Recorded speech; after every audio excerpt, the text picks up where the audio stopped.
Hey guys, welcome to another tutorial on Zeilhan. Today we're going to learn how to create a booking form much like you see with Calendly on your WordPress website using a WordPress plugin. So if you would like, we can create a tutorial on how to add Calendly to your website. But for now, what we're going to do is we're going to learn how to create this booking calendar that you see right here. Very quick, let's just test if it works. And we can select a date and a time. The time zone is here already. We go ahead and continue. This is our admin email and username. We can say this is just a test and go ahead and schedule our meeting. It's right here. So you can add it to your Google Calendar or you can add it to your Microsoft Calendar, but we won't do that. What we're going to do now is we're just going to check on the back end to confirm that the meeting has been scheduled. So it's going to go ahead to our dashboard. On the dashboard, we're going to go to Fluent bookings. And here we have the booking consultation between. So admin 397 is the host and admin 397 is the person who would have scheduled. But because we're logged into our WordPress admin dashboard, that's why it appears like this. We can go ahead and view the details. And we're going to learn all the features, the cool features. Like, for example, you can do payments, you can set up buffer time, multiple calendars, everything we're going to learn in the tutorial. Let us get started. Hey, if you're enjoying this video so far and you find it helpful, I think you'll enjoy what we have in store for you. If you're ready to take things to the next level and get some personalized guidance, why not book a paid consultation with our team? We'll work directly with you to help you solve your specific business challenges and help you fast track your growth. It's like having a personal roadmap tailored for you. Now I get it. Maybe you're not ready for a consultation just yet. No worries. You can still benefit from our expertise by joining our email list. We'll send you free lessons packed with powerful strategies to help you grow your business. These lessons will give you actionable tips and insights straight to your inbox so you can keep learning at your own pace. So whether you're looking for personalized help or just free valuable content, there's something for everyone. Hit the link below to book a consultation with our team and to join our email list. Thank you. Now let's get back to the video. To get started, what we're going to do is we're going to go to plugins. So as you would have realized, the plugin is already installed here, but I'm going to show you how to do it. You're going to go to your plugins. You are going to add new plugin. You are going to search for the plugin Fluent Booking. It is right here. Go ahead and install and then activate. After you've installed and activated, you're going to see the Fluent Booking option appear right here. If you go to the dashboard, you're going to see something interesting. It's going to say 0 across the board, but because we just tested and everything worked, we do have some statistics here, which is very interesting.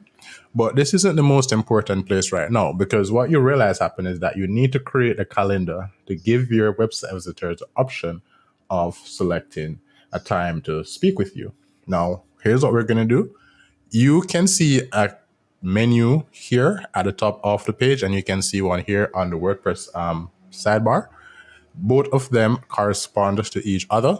What we're going to do is we're going to go ahead and we're going to create a calendar. So you can go to Fluent Booking Calendars, or if you're here, you can just click on the calendars option in the header right here.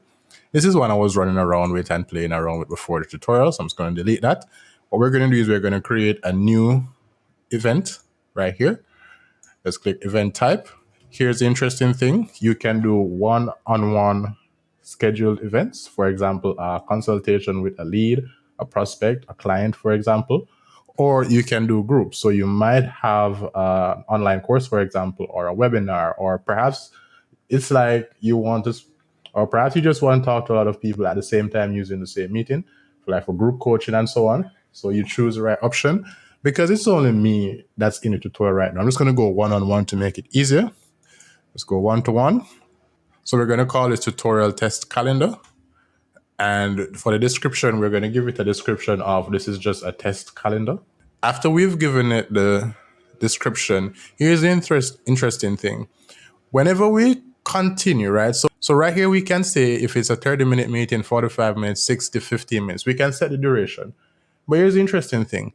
When we continue, there's going to be an option that is going to allow us to allow the person scheduling the consultation or the meeting or the booking to select a time that they would like for the duration. And we can give them predetermined options. So we can say it might be a 30-minute.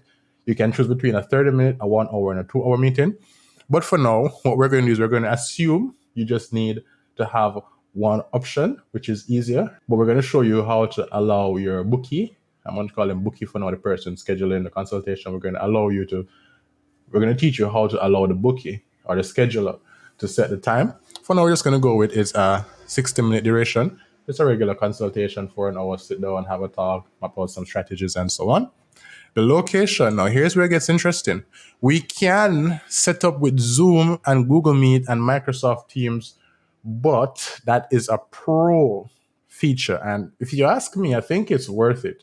Because if you take a look at Calendly, Calendly is like what? $14, $15 a month, maybe $20 a month. And you're paying that monthly. That's $240 for the year. Price is $10.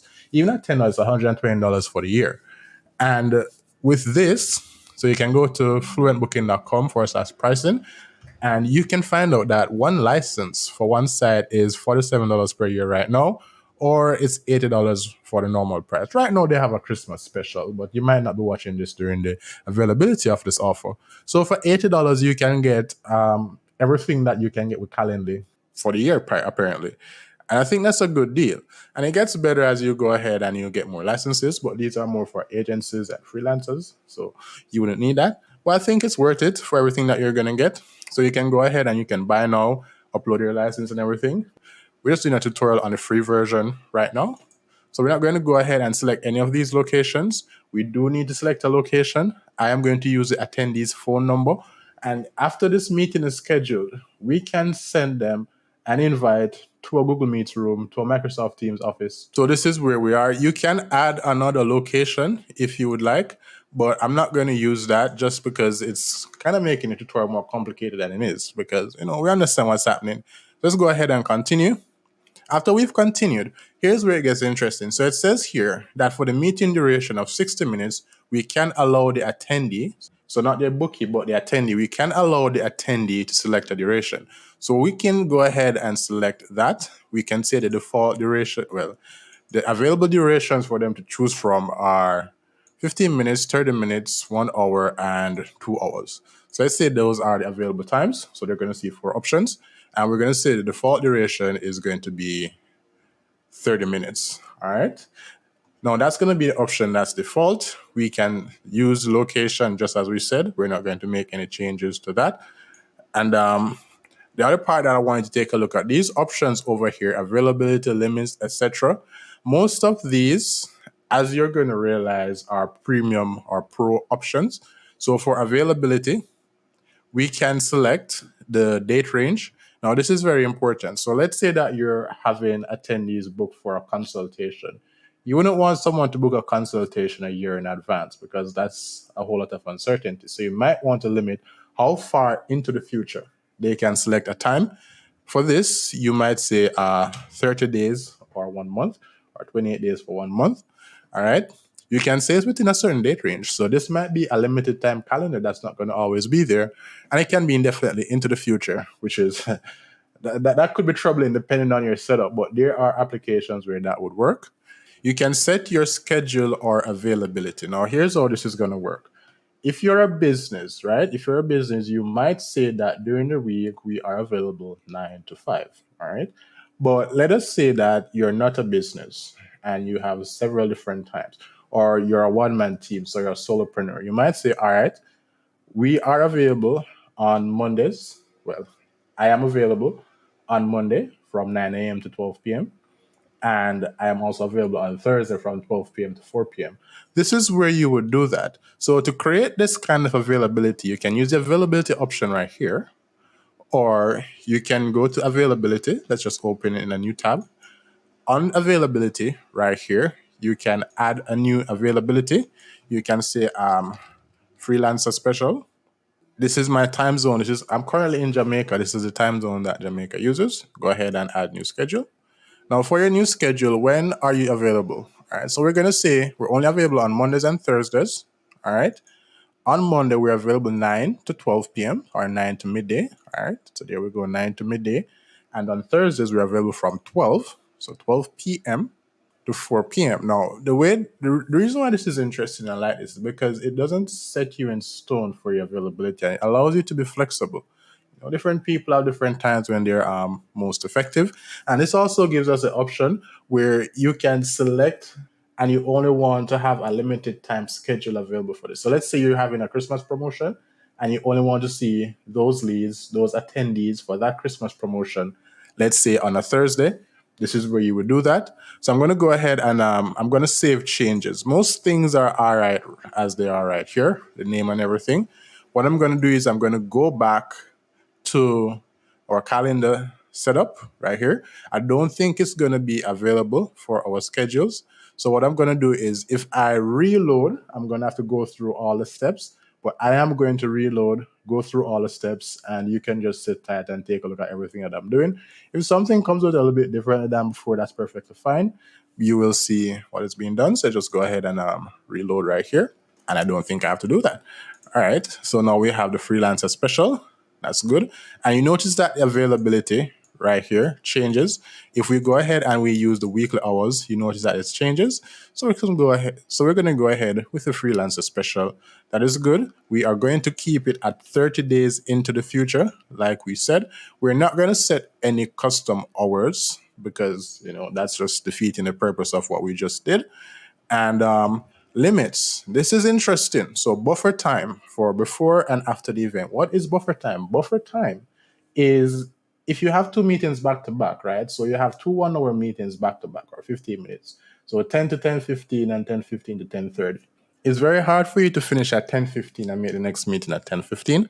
So what buffer time does, it's going to say that, all right, if I have a meeting, so buffer time before the event, if I have a meeting that is scheduled for 10 o'clock, it means that 5 minutes, let's say that before we're going to say 5 minutes, it's going to mean that 5 minutes before that meeting, no other meeting can be scheduled afterwards. So you might be available 9 to 12. Someone schedule a meeting for 11.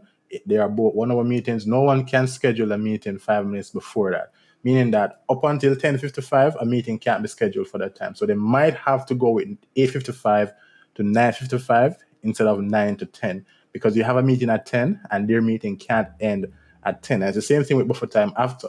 If you're scheduled for 10 to 11 and you select a buffer time after of 5 minutes, it means that up until 10 to 11, up until 11:05, that's where you're booked. The next meeting can only be booked 11:05 to 12:05, for example. That's the idea that I've always had for buffering, especially with working with other calendars. And I'm happy that it's here. We can go ahead and just select a 5 minute interval after as well. The minimum notice.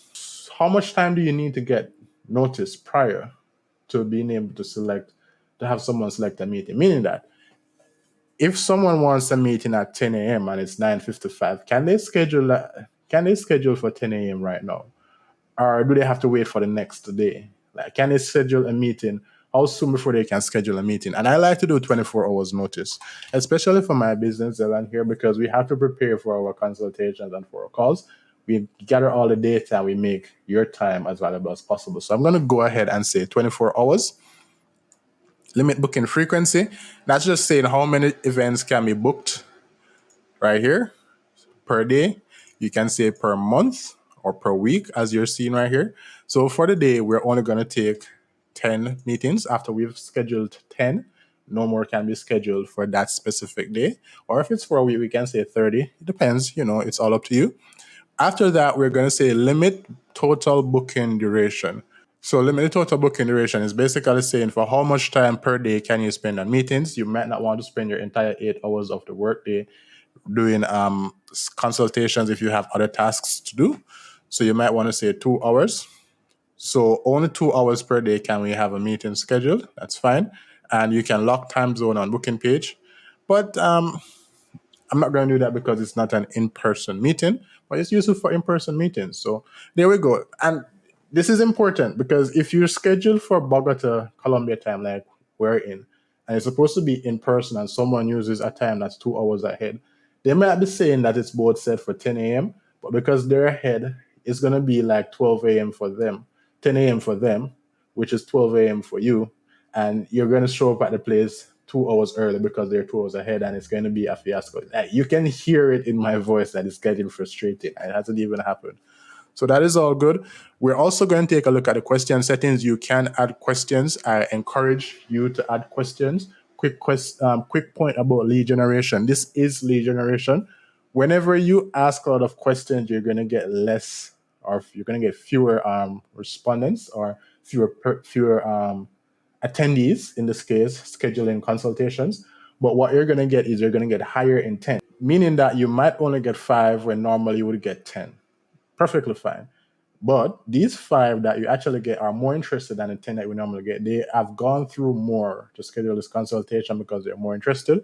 This is also a very good way of eliminating attendees that would flake or would not show up to your consultation or for your event. And by the way, speaking of flaking, what you can do is you can go to payment settings. It's a pro feature, and you can add payments. So only those persons who are truly interested in your services and in speaking with you are going to pay. And that's a very good gatekeeper to get rid of those persons who are not interested in doing business with you. So you can keep these questions here. You can add more questions for invites, but this is a pro version, a pro feature, unfortunately, or fortunately, I don't know. And you can save your changes. You can turn off some of these questions. So I'm going to keep it on. I can turn this on, but it's not a guest meeting. And you can have other questions for like cancellations and reschedules and so on. Perfectly fine. Let's go ahead and save those changes.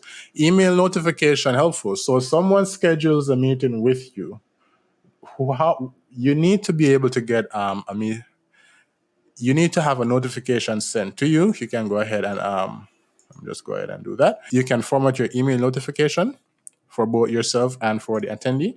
You can enable and disable these if you would like for just reminders and so on. And this is very important because it's going to keep it top of mind. A lot of times your attendees are going to miss your consultations and miss your events just because they didn't remember that they had it. That happens to me a lot. This will be helpful in reducing that. SMS notification is a pro version, so is advanced settings. I don't understand why advanced settings is a pro version though, or a pro feature, because if it's a pro feature, what exactly is in it? But we move on. It's the same with payment settings. We've discussed payments before, so you might charge $20 on PayPal, or some people charge $100. It's up to you. Webhooks feed. Now, webhooks feed is going to be interesting because ideally for me, if an attendee schedules a consultation, I would like them to be added to my Mailchimp or to my active campaign or whatever email marketing campaign I have going, so I can continue nurturing them and building a relationship with them. We don't have that available in integrations just yet. Right? It's just not there. But we can use webhook feeds. It says so right here. For now, you may use webhook feed. We can use webhook feed to set that integration when we get the pro license. So everything is as we would like it for the moment. Availability, event details, and so on. And yes, we're going to allow them to select the time. All right. Just a test calendar, phone number. All right. We're going to save changes. All right. So it has been updated. So go to availability, save changes. I'm starting to think that we are finished here. Limits. Yep.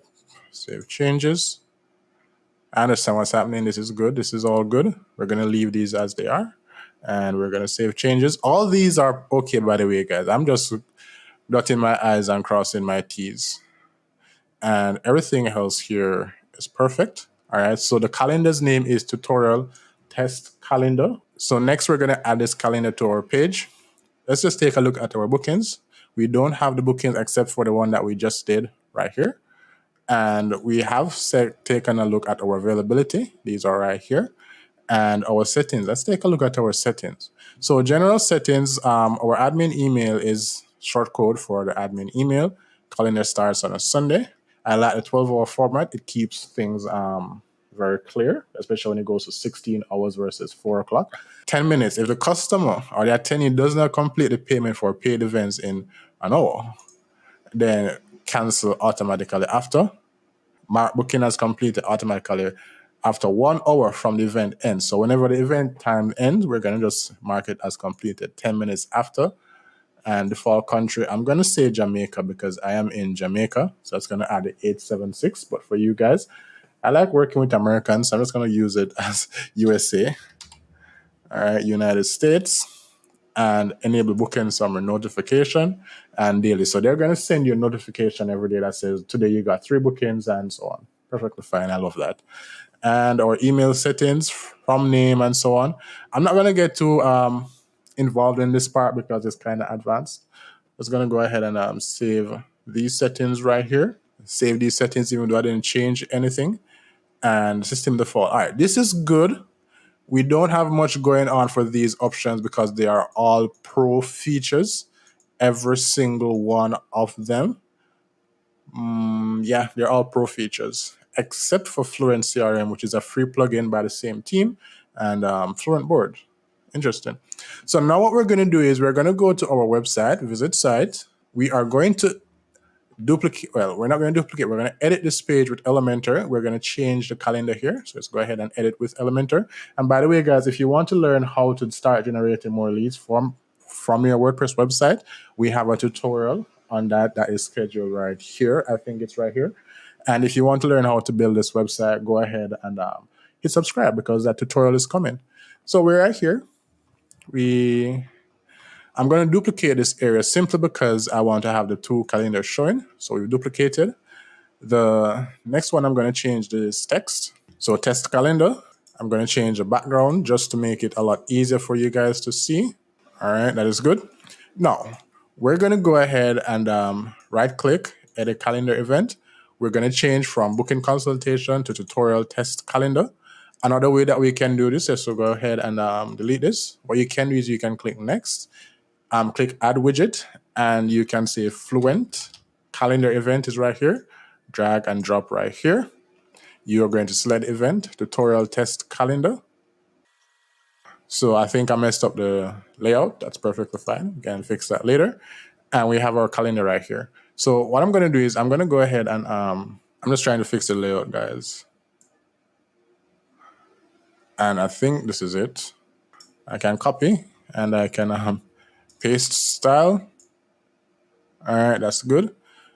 We can right click, edit event, advanced, full width 100%. I think that's the width that we just changed right now. And everything is as we would like it. The primary color is I'm going to change this primary color to blue just to keep the differentiation going. And this is good. This is all good. And we're going to change the button color just to make it as a bit more standoutish. And that is good. These are all additives, guys, that you don't have to do, but it's perfectly fine. And I'm going to go ahead and publish these changes. Then we are going to test these changes. Let's just go ahead and exit to dashboard or exit to WordPress because, well, and then after we exit, we're going to go here. Then we're going to go to my blog and we're going to scroll all the way down. Let's take me out of the way. This is our first calendar. Now this is our second calendar. As you can see, you can select different times versus right here it says it's only 60 minutes. We don't have a link, so we can add a link, I believe, but I haven't added that link. We have the description. And now the time zone, I think the time zone is going to be the same. I believe you can change it to fit your time zone as the attendee, of course. After you've done that, you notice that we have only Mondays and Thursdays available, just as we said it should be, versus every day right here. On Mondays, we are available 9 to 12. That's what we should be. All right. Notice that we can schedule a consultation for 11:50 because that would take us beyond the end time. And on Thursdays, it's 12 to 4. All right. So it's, and that's the last time. We can go ahead and select 2 p.m. and let's go next. I am going to change my email address. Meeting is about, so the meeting is about testing, just testing. We have to add a phone number. So we have a phone number here. And I'm going to change the name from admin to, so we've changed the name from admin to the test dude and schedule meeting. And this looks good. I am going to go ahead and go to the dashboard. We're going to go to calendars, Fluent booking, calendars. And we notice all calendars are available. If we go to our bookings, we should see, yes, from 2 p.m. to 2:15. That's good. The test dude. And we can view details. All right. I am going to check my email for email. So I've checked my email, but the email hasn't come in. So if you have that issue, what you're going to need to do is you're going to need to watch this tutorial here. That's going to teach you how to set up SMTP for your WordPress website, because at times your WordPress website isn't going to be sending emails. All right, then. I think we're good as we are. I am going to go ahead and try to schedule one more just to see the buffer event work. So we're going to go back. I'll scroll all the way down. I believe the date was December 26th. 2 p.m. should be unavailable, as should be any options from. So see, 2 p.m. is not available. And if we select for an hour, notice that we can select any time that would bring us in conflict with 2 p.m. So we can select one and we can select two, because one would bring us over to 2 p.m. and we need a 5-minute buffer, and that is good. We can change the time zone though from 12-hour to 24-hour clock, which is pretty cool. All right, then. So this is good. We can go ahead and schedule that meeting if we would like, but we're not going to do that. Go ahead and hit subscribe if you've learned a lot in this tutorial, because we have more tutorials coming that's going to help you to run a successful business online. And additionally, we have a lot of guides and tutorials, not only on how to build websites, but also how to increase revenues, get leads, and run your business more successfully online. Thank you guys for watching, by the way. I do appreciate it. And if you're watching this around the Christmas period, happy holidays, happy new year, and let's get going to make some good money in 2025. Take care.